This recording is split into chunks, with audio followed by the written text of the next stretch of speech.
ዛሬ በአብነት ትምህርት ያደገ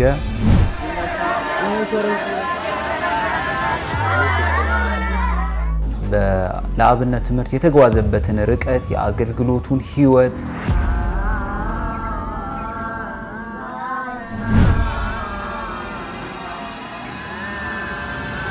መክሊቱን በመጠቀም በማውጣት ደግሞ ለብዙዎች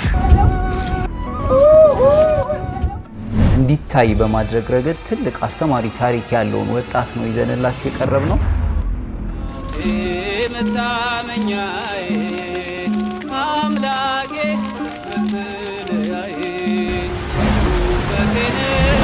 ማሸነፊያዬ ስላሴ መታመኛዬ ስላሴ መታመኛዬ አምላኬ መጠለያዬ ስላሴ መታመኛዬ። ሰላም ውድ የማህበረ ቅዱሳን ቴሌቪዥን ተመልካቾች፣ ሳምንታዊው የወጣቶች ፕሮግራማችን እንግዲህ ሰዓቱን ጠብቆ ቀርቧል። ሳምንታችሁ ቆንጆ እንደነበረ መልካም እንደነበረ እምነቴ ነው። እኔ ጋር እግዚአብሔር ይመስገን በጣም ቆንጆ ነው። ዛሬ አጠገባችን በጣም አስተማሪ መልካም ታሪክ ያለው ለብዙ ወጣቶች የመነሳሳትን በዓላማ መጽናትን በአገልግሎት መበርታትን መክሊትን መጠቀምን የሚያስተምርልን ወንድማችን አጠገባችን አለ። ዲያቆን ሕርያቆስ ይባላል። እስቲ ራስን የተወሰነ አስተዋውቅ። ማን ነው እየተባልከ ነው? እስቲ ራስን አስተዋውቀን በዛ። ስሜ ዲያቆን ሕርያቆስ አለሙ እባላለሁ። ያው በሙያዬ የቅዱሳን ስዕላት ሰዓሊ ነኝ። ይሄ ብቻ ግን አይደለም ያው እንግዲህ በስፋት የምንሰራበት የቅዱሳን ስዕላት ዘርፍ ላይ ነኝ። ያው እንደዚሁ በኪነ ጥበባዊ መንፈሳዊ ኪነ ጥበቡ ዘርፎች በትረካ በመዝሙርም እንትንላለሁ ሞካክራለሁ። ቅዱስ አባ ሕርያቆስ የርዕሰ አበው ያዕቆብ ሐዘን ዛሬ ተደገመ አለ። በጣም ቆንጆ። ከብዙ ቀጠሮ በኋላ ተገኝተሃል። ባይሆን ሻይ የጠጣን ደግሞ በዛው ጉዳያችንን እንቀጥላለን ማለት ነው። መልካም እሺ። ትቀጣለህ ይመስለኛል ወይ ደግሞ ለማጥፋት? አዎ እንግዲህ ስለጠፋው እየቀጠርኩ ስለዘገየኝ ቀጣለን። የአገልግሎት ስለሆነ አገልግሎት ስለሆነ ነው። በጣም ቆንጆ። ዛሬ ጊዜ ስለሰጠህን ለተመልካቾቻችንም ልምድህን፣ ተሞክሮን፣ ሐሳብህን ልታጋራ በእውነት ፈቃደኛ ስለሆንክ እናመሰግናለን። እኔም አመሰግናለሁ። ሕርያቆስ እኔ ባለኝ መረጃ ሳንቃ የምትባል ሰሜን ወሎ አካባቢ እንደተወለደ ነው መረጃው ያለኝ። ልክ ነኝ? አዎ ሰሜን ወሎ ጉባ ላፍቶ የሚባል ወረዳ አለ። አለኝ ንገረን እስቲ እንዴት የት አካባቢ ነው? ለቤተሰብህ ስንተኛ ልጅ ነህ? ቡናችን ደርሷል። አመሰግናለሁ። ሻዩስ? እሺ ሁለት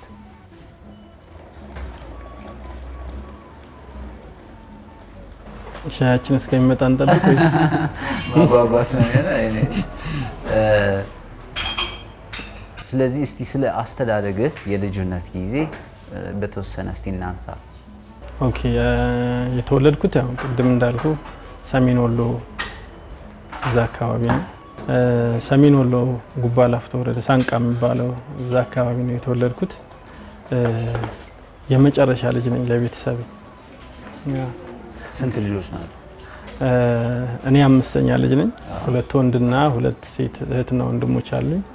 እኔ የመጨረሻ ልጅ ነኝ። ስለዚህ ቀብጠህ ነው ያደርከው? እንክብካቤ ወስዶብህ እንደዛ ይባላል?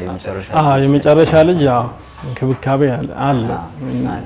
መቅበጥ ነው የሚባለው እንደዛ። ያው የሆነ ገጠራማ አካባቢ ቢሆንም እንደ ቦታው ቀብጬ ነው ያደግኩት ማለት ይቻላል።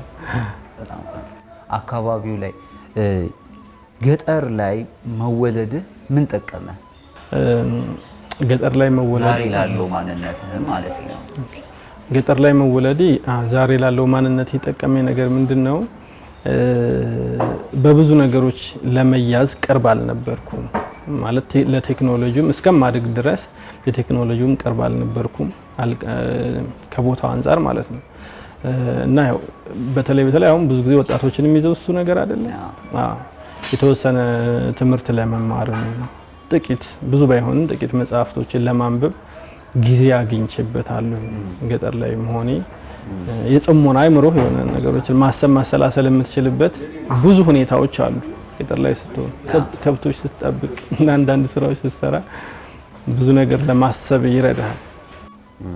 ይሄ በተለይ አሁን ላለህበት የስዕል ሙያ ሐሳብን ለማብላላት ሐሳብን ለመግለጽ ለመመሰጥ አይደል ከራስ ጋር ለማውጋት ቆንጆ ሁኔታ ያለው ይመስለኛል። አዎ በጣም ቆንጆ ሁኔታ ነው ያለው። መጽሐፍትን ለመመልከትም አንዳንድ ነገሮችን ጊዜ ታገኛለህ እና እንደዛ ነው። በዚህ ሁኔታ ውስጥ ነው ወደ አብነት ትምህርት የገባህበት ሁኔታ እስቲ ያስታውሰን። ወደ አብነት ትምህርት ቤት የገባሁት ትንሽ እያለሁ አይደለም ካደኩ በኋላ ነው። ማለት ከ15 ዓመት በላይ ከሆነኝ በኋላ ነው ወደ አብነት ትምህርት ቤት የገባሁት። ማለት በራሴ አስቤ ነው የገባሁት። ማለት አሁን ልጅ ስትሆን ቤተሰብ አንተ ወደፊት ዲያቆን ወይም ካህን እንድትሆን ፈልጎ በተጽዕኖ ትገባለህ አይደል? እኔ አስቤ ነው ማለት ካህን መሆን የቤተ ክርስቲያን አገልጋይ መሆን ስለወደድኩኝ እና ደግሞ አንዳንድ ነገሮችን በትምህርትም ስረዳ ያው አገልጋይ መሆን ስፈልግ ወደዛ ወደ አብነት ትምህርት ጀመርኩ ማለት ነው።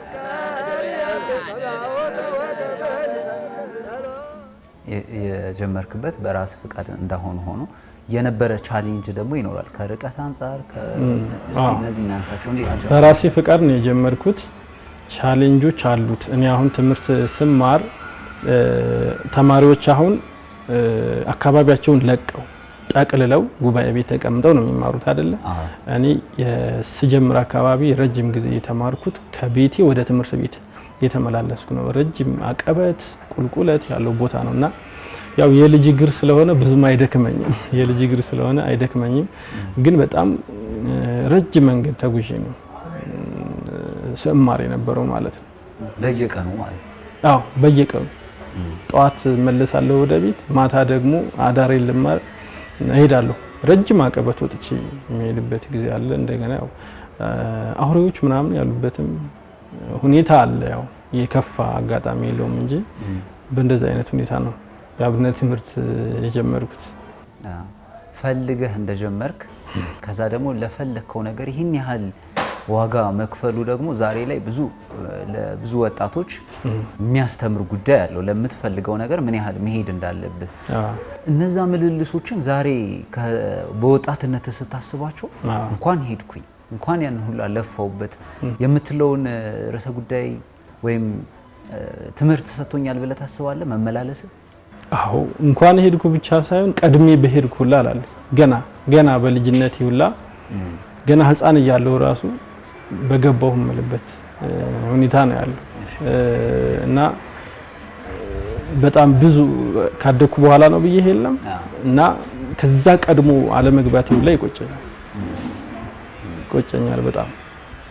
ቆንጆ መቼም ለነገሩ ለአንድ ጉዳይ አንድ ሰው በጣም ቅርብ ሲሆን የሚያይበት የሚገልጽበት መንገድ ይለያል።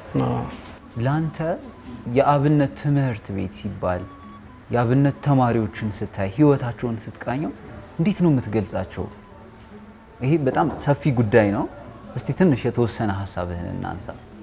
የአብነት ትምህርት ቤት እና የአብነት ትምህርት ህይወት እንደው ሊገልጽልኝ የሚችለው ቃል ያው ፍጹም ባይሆንም የምናኔ ህይወት ብዬ ብገልጸው ይሻላል። ምክንያቱም ህይወቱ ብዙ ውጣ ውረድ ብዙ ችግሮች ያሉበት ስለሆነ ብዙ ነገሮችን ያቀፈ ነው ማለት ልክ እንደመናኝ እንደውም አንዳንዴ ከመናኝ ሁላ የበለጠ እንግልት ውጣ ውረድ ልፋት ረሃብ ችግር ብዙ ቻሌንጆች ያሉበት ህይወት ነው የአብነት ትምህርት ቤት። እኔ የምናገረው እንደኖርኩት ሳይሆን እንዳየሁት ነው የምናገረው። እነዚህ ሁሉ ችግሮች በእኔ ላይ ብዙም አልደረሱብኝም። እንዳልኩ ከቤት ወደ ትምህርት ቤት እየሆነ የመንገድ የውጣ ውረድ ቻሌንጅ ቢኖረውም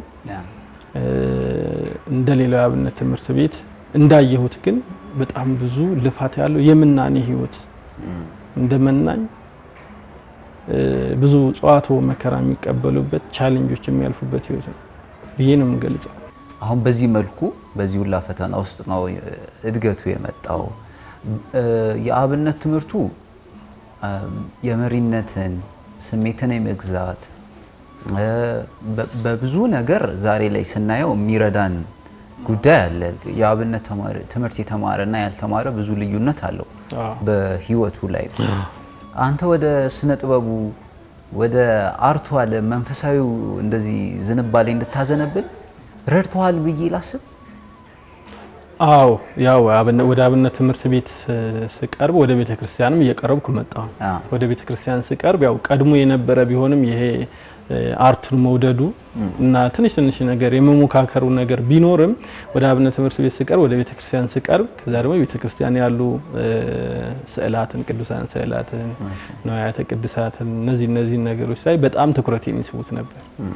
ያው ተሰጥኦም ትንሽ ተሰጥኦም ስለነበረ በጣም በተለየ ሁኔታ ነበር ስዕላቱን እማያቸው። እንደውም እንደሚያነጋግር ሰው ሁሉ ይሆኑብኛል።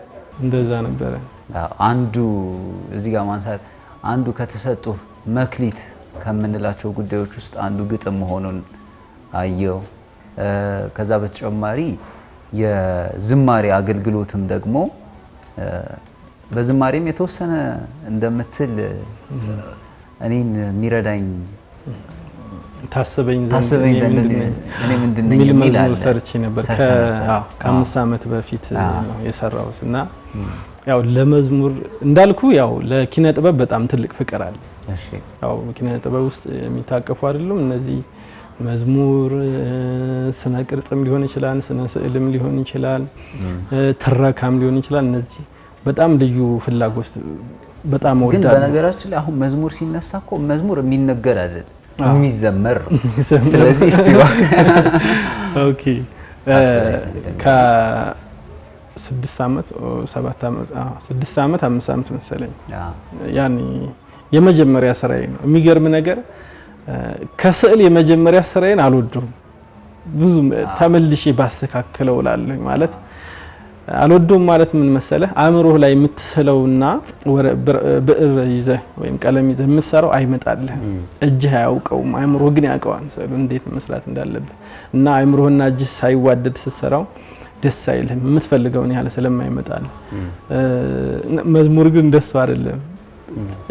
የመጀመሪያ ላይ የሰራሁት እንደ ስዕሉ እንትን የምልበት አይደለም።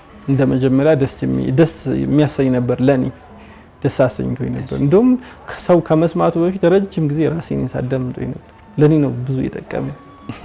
ግጥሙ ያንተ ነው? ግጥሙ የኔ አይደለም፣ የተወሰነ ግን አስተካክየዋለሁ። በጣም ቆንጆ ግጥሞቹ ማለት ነው። እስቲ እንስማ። እሺ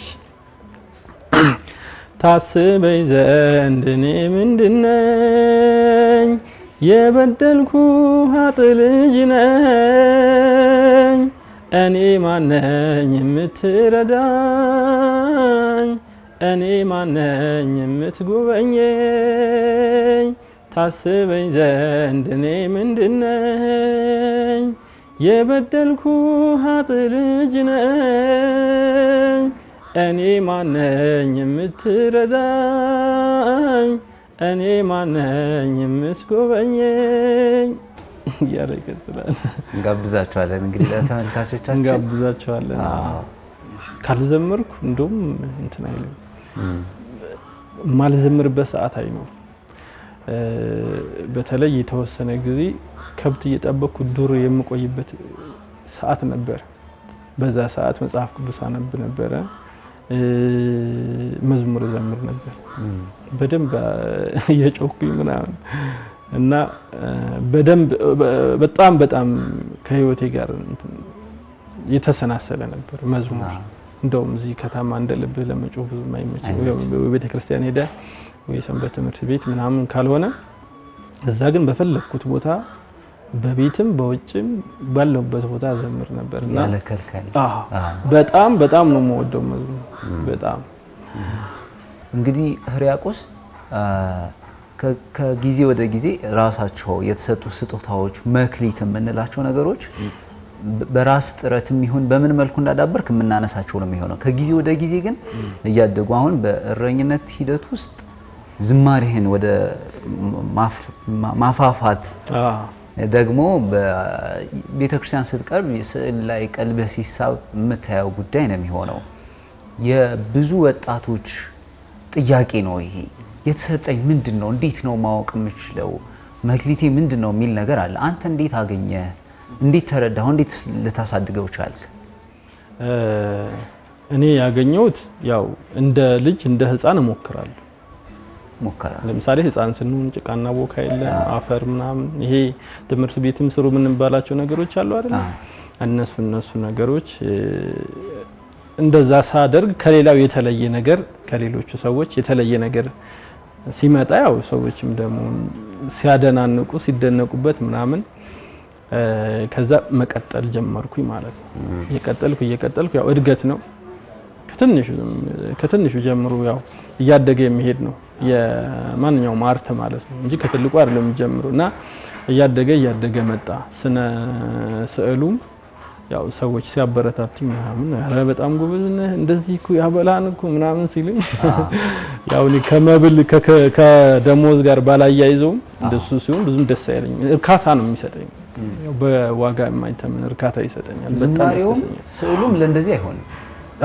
በክፍያ ልትተምነው በሱ አልተምነው አይሆንም። እርካታ ነው በቃ። ወሳኝ የሚባል ርዕሰ ጉዳይ ነው ይሄ።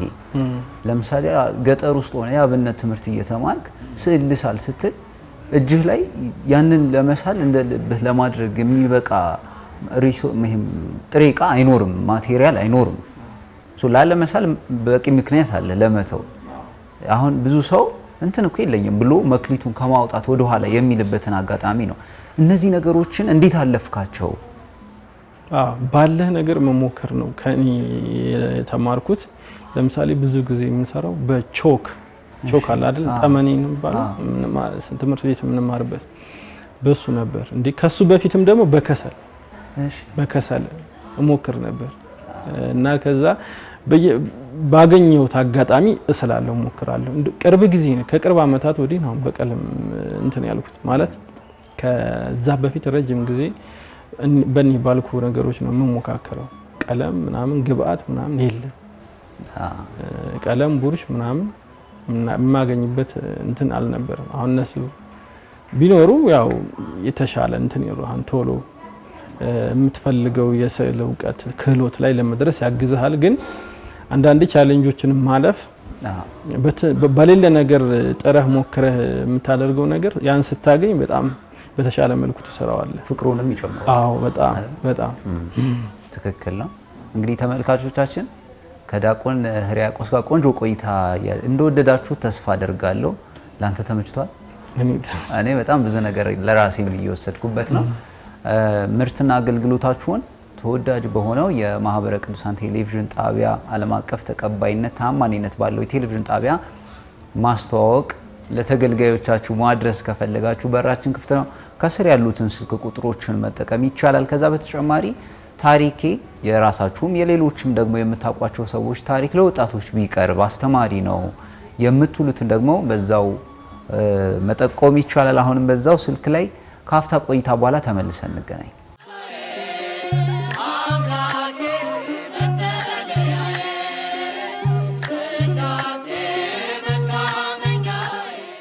እንግዲህ ተመልሰናል ተመልካቾቻችን። ምንድነው እየተባለ ያለው? ነገር ባይን ይገባል ነው አይደለም ቢሉ ራሱ። ስለዚህ ከቾክና ከከሰል ተነስቶ ያደገው የስዕል ስራ ደግሞ ዝማሬ እንግዲህ ከብቶቹ ባይኖሩም ዝማሬው አድጓልና ምን ደረጃ ላይ እንዳሉ ደግሞ እየሰራን ለተመልካቾቻችን ሀሳባችንን ብናጋራቸው እኔ የተሻለ ነው ላሉ። መልካም። ስለዚህ ታች ወርደን የተወሰነ ሀሳቦችን እናንሳ። እናመሰግናለን። መልካም።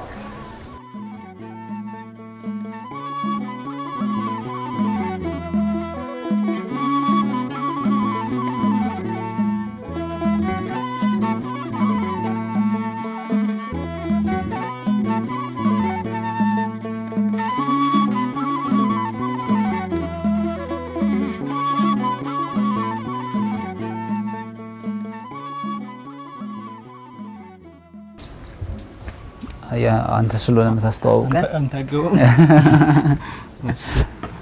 ያው እንግዲህ እንደምታየው ይሄ የስዕል መሳያ ስፍራችን ነው ክፍላችን ነው ያምራል የቅዱሳን ስዕላት መሳያ ክፍል ማለት ነው በጣም ያምራል እዚህ ነው ስትሰራ የነበረው ማለት ነው ከዛሬ ስንት አመት በፊት ከእንግዲህ ከ5 አመት በፊት እሺ እዚህ ሰራ ነበር ለምንድን ነው ጫማ የምናወልቀው ኦኬ ጫማ የምናወልቀው ያው ማለት ላይም እዛኛው እንትን ላይም ሲወልቅ አይቻለሁ ምንድነው ምክንያቱ እንደኛ ለቦታው ንጽህና ነው ያው ንዋያተ ቅድሳት ቅዱሳን ስዕላት ያሉበት ስፍራ ስለሆነ ለሱ ነው እንዴት አደራችሁ እንዴት ናችሁ ደግናችሁ በጣም ቆንጆ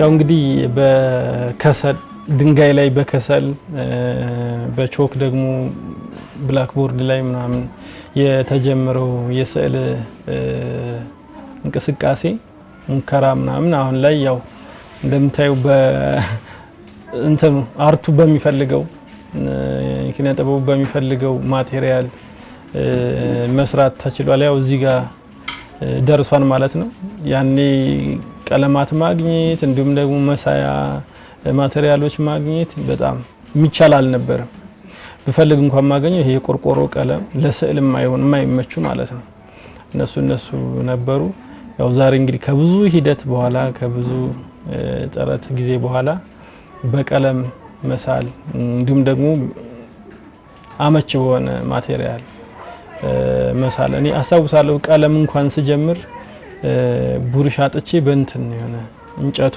ተቀጥቅጧል አይደል እንደ ጥርስ መፋቂያ አለ አይደል እንደዛ አዘጋጅቼ የሰራውበት ጊዜ ነበርና አሁን ላይ እግዚአብሔር ይመስገን የእርዳታ የአብነት ተማሪዎቹን በተለየ አይን አይተህ እነሱን በመጻሕፍት በአልባሳት በቀለብ ለማገዝ የጀመርክበት ያሰብክበት ሁኔታ እስቲ ያን ጊዜ እናንሳው ያው እንዳልኩ የአብነት ትምህርት ቤት የተወሰነ ጊዜ በቆየውበት ሰዓት ያው የአብነት ትምህርት ቤት በጣም ብዙ ቻሌንጅ በጣም ብዙ ችግር ያለበት እንደሆነ ነገር ያለው በተወሰነ ደረጃ እኔም በቆየሁበት ሰዓት በጣም ብዙ ችግሮች አሉ ያው አገልግሎቱ የቤተክርስቲያን የጀርባ አጥንት ነው እንግዲህ በቃ ሁሉም አገልጋዮች ዛሬ ላይ አባቶች የምንላቸው ሊቃውንት የምንላቸው ሁሉም የሚፈልቁበት የአብነት ትምህርት ቤት ነው እና ያ ምንጭ ተጎሳቅሎ በብዙ ፈተናዎች በብዙ ችግሮች እንትን ብሎ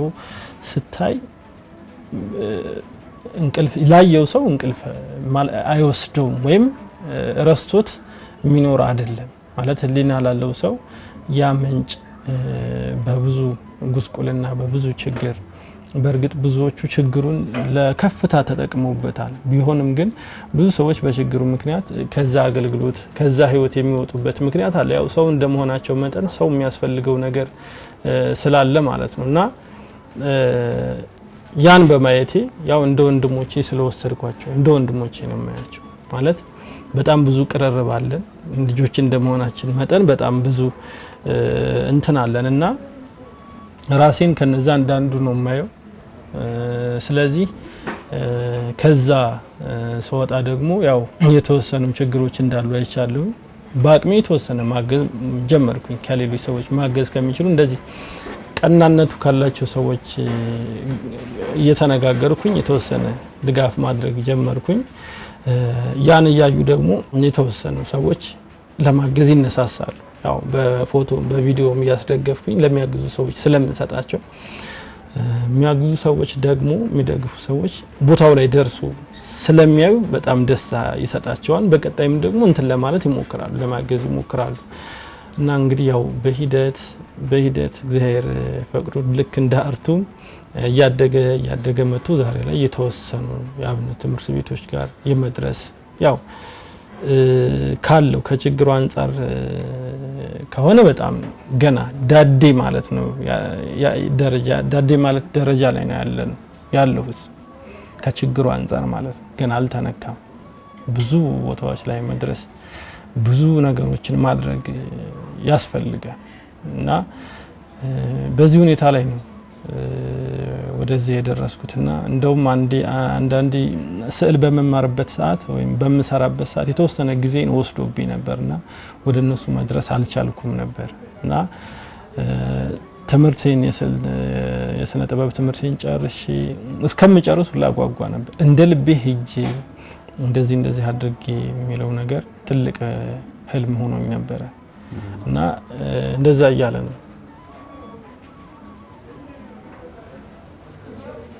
ስትስል ትዘምራለህ? አዎ መጽናኛዬ ነሽ ማምላክ ለኔ ሳዝን ስተክዝ ሰው ሳጣ ጎኔ መከራ ስደት ታውቂያለሽና ድንግል አበርቺኝ ባንቺ ልጽናና መጽናኛዬ ነሽ ማምላክ ለኔ ሳዝን ስተክዝ ሰው ሳጣ ጎኔ መከራን ስደት ታውቂያለሽና ድንግል አበርቺኝ ባንቺ ልጽናና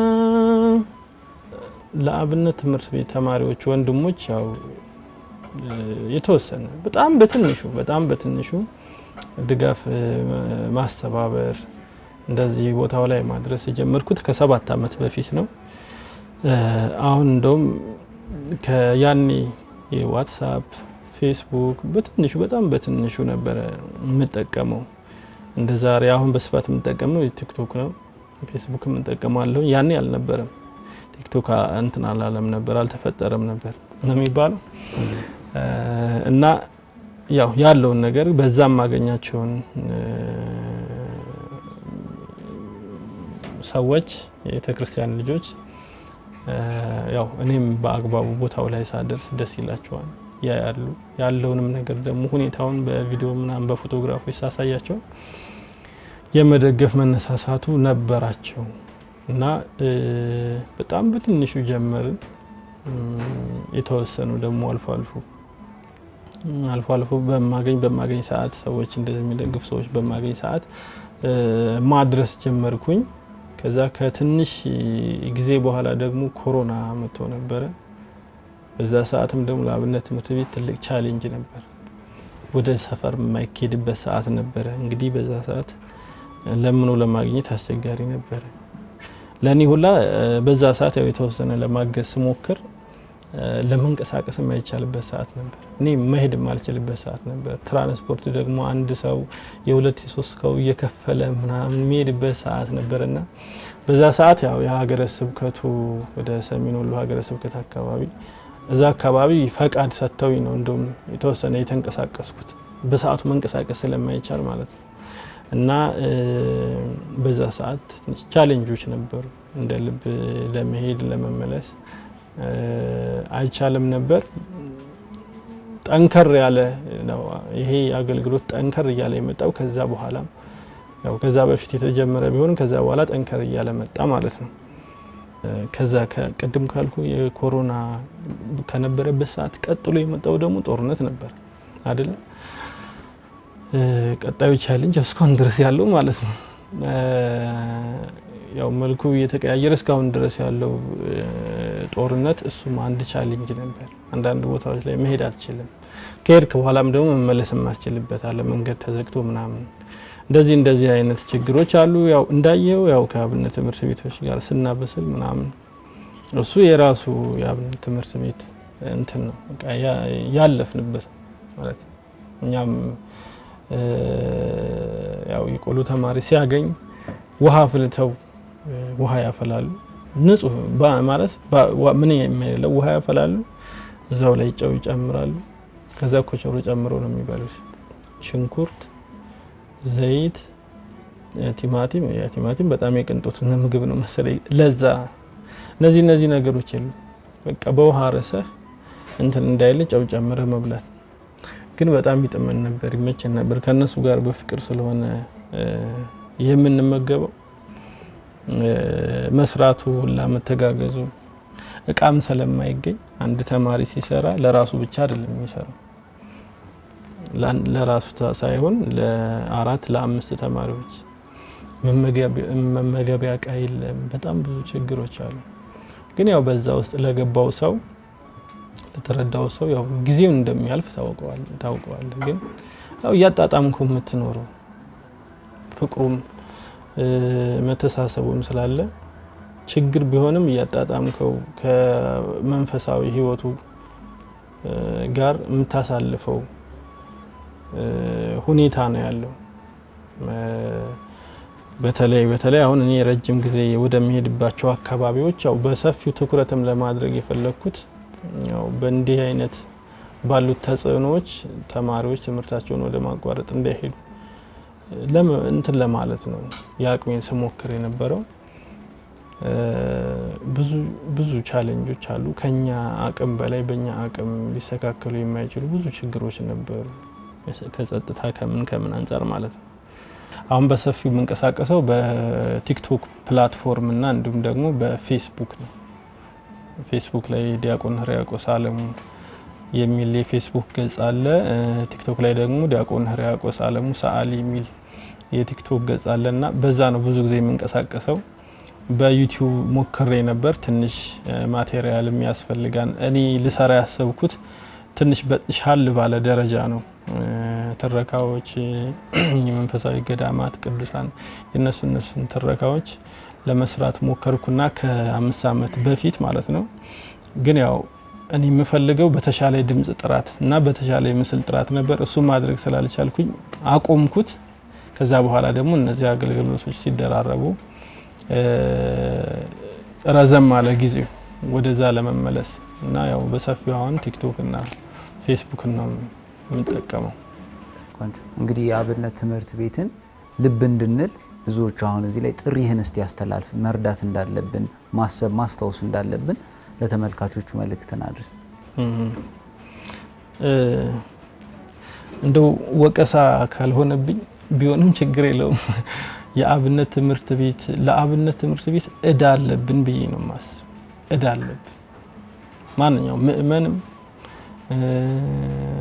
የቤተ ክርስቲያን ተቋማቱ ማለት ኃላፊዎችም እዳ አለብን ብዬ ነው ማስበው ምክንያቱም ነገ ንስሐ አባት የሚሆኑ ቀድሰው የሚያቆርቡ ጳጳሳት ኤጲስቆጶሳት እነዚህ ሁሉ የሚፈልቁበት ምንጭ በደንብ መያዝ ነበረበት በደንብ እንክብካቤ ያስፈልገው ነበር እንደ ድሮ አይደለም አሁን ድሮ ያው ሁሉ ነገር ጥሩ ነበር ተማሪ ሄዶ ቢለምን ካለ ይሰጡታል ከሌለ ግን እንዳይቆም ይጠነቀቃሉ ክብር ስላለ ማለት ለተማሪ መቤታችን ናት የቆመችው ብለው ነው የሚያስቡት እሱም በእንተ ስማ ለማርያም ብሎ ስለሚቆም ማለት ነውና ያኔ እንደዛ ነበር አሁን ሰውም እየተቸገረ ያለበት ሁኔታ አለ እንደ ልብ ለመስጠት ምናምን ለራሱም የሚቸገርበት ሁኔታ አለ አሁን እኔ ብዙ በመሄድባቸው አካባቢዎች በጦርነቱም በኢኮኖሚውም ያው በኑሮ ውድነቱም የተነሳ ሰው እንኳን ለተማሪ የሚሰጠው ለራሱ የሚበላው የሚቸገርበት ሰዓት አለና እንደ ድሮ አይደለም አሁን እንደለመድነው ሳይሆን ማሰብ ያለብን ይሄ ጊዜ እኮ ለተማሪ አስቸጋሪ ነው ብለን አስበን ተማሪዎችን ሊደግፍ የሚችል እንቅስቃሴ በየደብሩም ሊሆን ይችላል በየሀገረ ስብከቱም የሚንቀሳቀሱ አሉ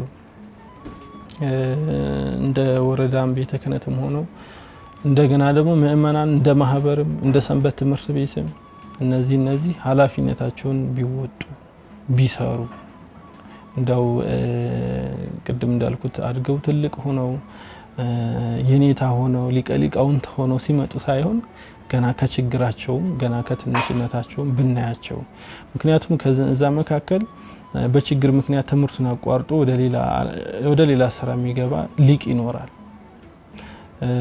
ብዙዎቹ አልችል ብለው ወደ ቀን ስራ የሚሰማሩ አሉ አልችል ብለው ወደ ንግድ የሚሰማሩ አሉ ችግሩን መቋቋም ስለሚያቀታቸው ማለት ያው ሰው ስለሆነ መብላት ካልቻል መልበስ ካልቻል እነዚህ ነገሮች ከሆኑ ከባድ ስለሆነ ማለት ነውና ቢሰራበት የአብነት ትምህርት ቤት ማለት በደንብ ዘመኑን የዋጁ ሊቃውንት እንዲወጡ ከአብነት ትምህርት ቤቱ በተጨማሪ ደግሞ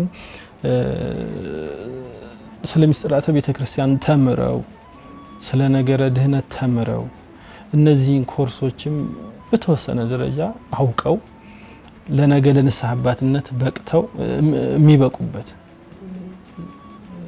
እንደዛ አይነት ዝግጅት የሚደረግበት እንትን ቢኖር በጣም የተሻለ ነው። ሰው ሲቸገር ብዙ ነገር ይሆናል። ሃይማኖቱን የሚቀይር ይኖራል ሲርበው ሲጠማው ማለት ነው። ማለት ይሄ መቋቋም አለበት ችግሮች።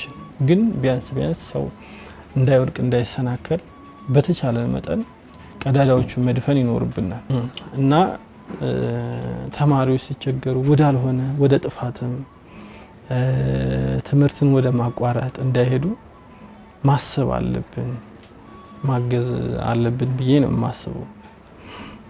አመሰግናለሁ። እንግዲህ እኔ ጥያቄዎችን ቆይታዬን አጠናቅቅ ያለው ናሆም እንደው ይሄን ጥያቄ ማንሳት ነበረበት እቺኛዋ መነሳት ነበረባት የምትል አንድ ነገር ካለሽ ግን እድል ልስጥ። ያው እስካሁን ከተናገርኩት የተለየ ሀሳብ የለኝም።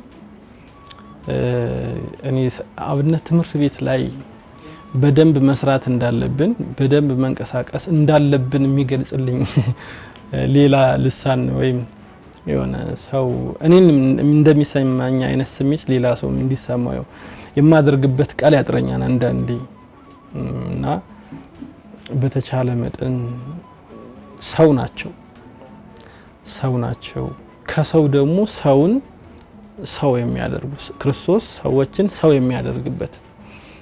የሚያደርግባቸው የእግዚአብሔር ምርጥ ዕቃዎች ናቸው እና ብናገለግል ብንሰራ ያው ቅዱሳንን በተቻላችሁ መጠን እርዷቸው አይደለም የሚለው ቅዱስ ጳውሎስ። የነገዎቹን የአብነት የቤተ ክርስቲያን ዋርካዎች የቤተ ክርስቲያን አባቶች ብንደግፍ ይሄንም ደግሞ በጣም በነቃ ሁኔታ ብናደርግ ነው የምለው። እንግዲህ አመሰግናለሁ ስለነበረን ጊዜ ስለሰጠህን አገልግሎት። እኔም በጣም አመሰግናለሁ። ሀሳብ ተሞክሮ ጣውረድህን ለተመልካቾች ለወጣቶች ስላጋራ እግዚአብሔር ይስጥልን። አመሰግናለሁ። እንትን ይባላል ምንድነው ከገበታ ላይ ከማዕድ ላይ አይነሳም ይባላልና አላቋርጥህ እኔ እዚህ ጋር ልጨርስ። መልካም ጊዜ። እንግዲህ በቀጣይ ደግሞ እንገናኛለን። እግዚአብሔር ይስጥልን። አመሰግናለሁ። ተመልካቾቻችን ለዚህ ሳምንት የማህበረ ቅዱሳን የወጣቶች ፕሮግራማችን ያዘጋጀንላችሁ መሰናዶ ይህንን ይመስል ነበረ።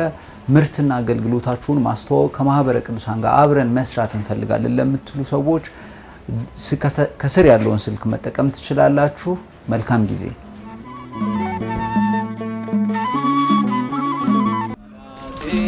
መታመኛ